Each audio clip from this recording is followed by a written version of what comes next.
Boa noite, professor Felipe e Padre Paulo. Preciso de um esclarecimento a respeito do assunto.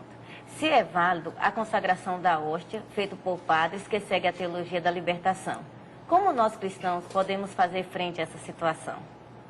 Então, a consagração e os sacramentos administrados pelos padres que estão na teologia da libertação, de uma forma geral, são válidos, por uma razão muito simples. Não basta você ter conceitos errados sobre os sacramentos para invalidar os sacramentos. Para que um sacramento seja inválido, você precisa ter a intenção de não fazer o que a igreja faz. Entende? Por exemplo, é por isso que o batismo de igrejas evangélicas é aceito por nós católicos. Muitas igrejas evangélicas têm um conceito herético de batismo, não é? Ou seja, eles acham que o batismo não realiza nenhuma transformação na pessoa, eles acham que o batismo é somente a tomada de consciência da fé, eles acham que o batismo é só uma manifestação pública da fé. Pois bem, isso é um conceito errado de batismo. No entanto, nós aceitamos o batismo feito por esses pastores que têm esse conceito errado. Por quê? Porque eles, quando batizam, estão fazendo aquilo que a igreja sempre fez. Ou seja, eles têm a intenção de fazer o que a igreja sempre fez. Embora a opinião que eles têm a respeito do que a igreja sempre fez seja errada. Entendeu? Mas eles têm a intenção, estou fazendo o que a igreja sempre fez. E o que é que a igreja sempre fez? Você pergunta para ele. Ah, a igreja sempre fez isso aqui que é só um ato simbólico. Bom, essa opinião é errada. Mas a intenção mínima é aquela intenção de fazer o que a igreja sempre fez.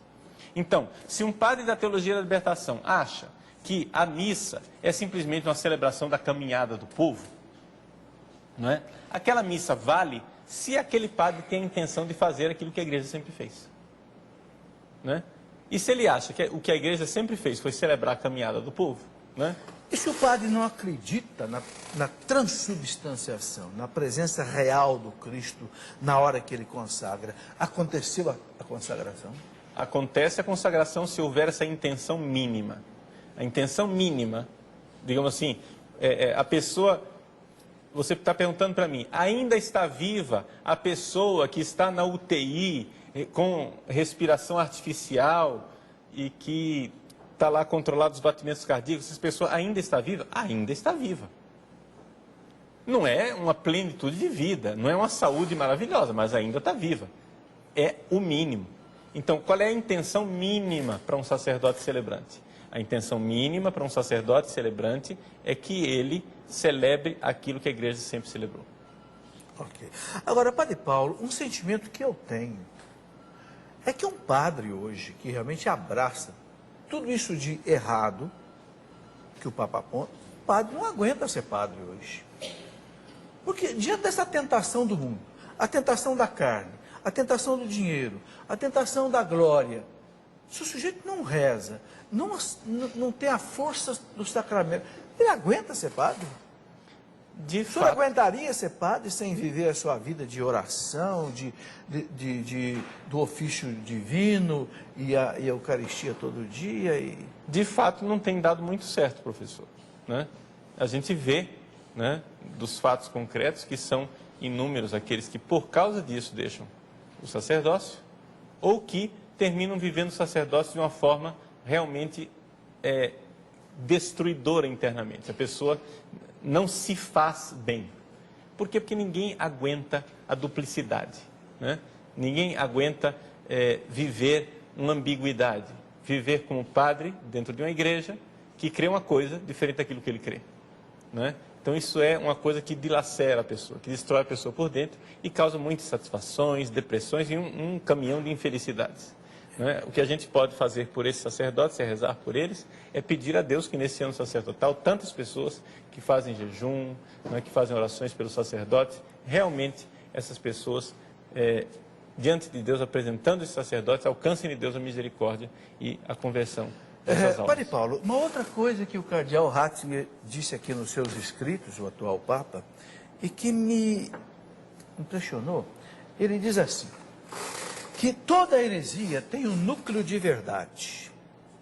E que quanto mais forte esse núcleo de verdade, mais forte é a heresia e mais difícil é debelá-la. Sim. E que, portanto, é preciso que a gente olhe esse núcleo de verdade para tratá-lo de modo correto, de modo a não se gerar a heresia. Como é que é isso? De fato, a teologia de libertação ela está baseada num núcleo de verdade, e esse núcleo de verdade é a caridade cristã, né? Que não é um detalhe, mas é algo essencial dentro da fé cristã. É o amor, e o amor verdadeiro para com os pobres. Agora, este amor verdadeiro, na tradição da igreja, sempre se manifestou com ajudar as pessoas necessitadas, ajudar o pobre, não somente de forma assistencialista, mas também ajudá-lo, não é, com tantos empreendimentos, quantas escolas profissionais, né, quantas São Vicente escolas, de Paulo, Madre Teresa, etc. Não é? Quantas iniciativas para ajudar as pessoas a serem pessoas melhores a igreja fez ao longo dos séculos, não é? Então, a igreja sempre fez isso, mas a igreja sempre fez isso também com o olho voltado para o céu. Ou seja, o que interessava não era somente que essa pessoa estivesse bem nesse mundo, mas que ela se salvasse, encontrasse o caminho de Deus e preparasse, né, na sua vida, preparasse seu coração, a sua alma para a vida eterna, a vida junto de Deus. A dificuldade da teologia marxista da libertação é que ela corta esta realidade. Ela corta esse sentido anagógico, esse sentido, não é, transcendental de céu. Então, o núcleo de fé que nós temos aí é a realidade da caridade cristã. A igreja, ela sempre foi e sempre será a igreja para os pobres e a igreja dos pobres. Os pobres de Deus, bem-aventurados os pobres de espírito. E nesse sentido, a teologia de libertação tem razão, porque ela colhe aí uma realidade, um núcleo central da nossa fé.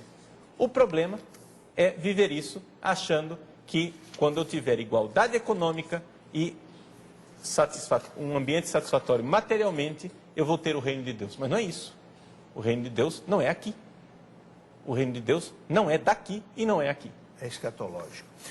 Eu quero, sabe, Padre Paulo, nós estamos chegando ao final do programa, eu quero dizer o seguinte, que a igreja tem uma proposta muito séria para que haja justiça social, haja promoção do pobre, sem precisar de luta de classe, sem precisar jogar rico contra pobre, sem precisar desobedecer a lei. Isso está no catecismo da igreja. Aqui quando o catecismo da igreja, a parte da moral, trata do 7º sacramento, não roubar, o catecismo, a partir do parágrafo 2419, tem aqui a doutrina social da igreja, onde a igreja diz bem claro aqui qual é a proposta dela para a promoção social, desde 1800 e pouco, com o Papa Leão XIII, com a Rerum Novarum, a 40º ano, todas as encíclicas dos papas subsequentes a ele. Então, a igreja tem uma proposta para a libertação do pobre, do oprimido, sem precisar que haja esses erros todos que nós colocamos. Eu convido a vocês a lerem essas coisas. Quando eu falo para ler esse livro aqui, sobre a teologia da libertação, porque eu não quero que acredite no que eu estou falando, ou que o Papa Paulo esteja falando, eu quero que acredite no que a igreja está falando. Entenderam? Não adianta querer a gente fugir do problema. A igreja falou, está aqui. Vamos ver o que a igreja falou e vamos viver o que a igreja falou. Eu creio que isso aqui é importante para nós todos. Juliana, continue aí.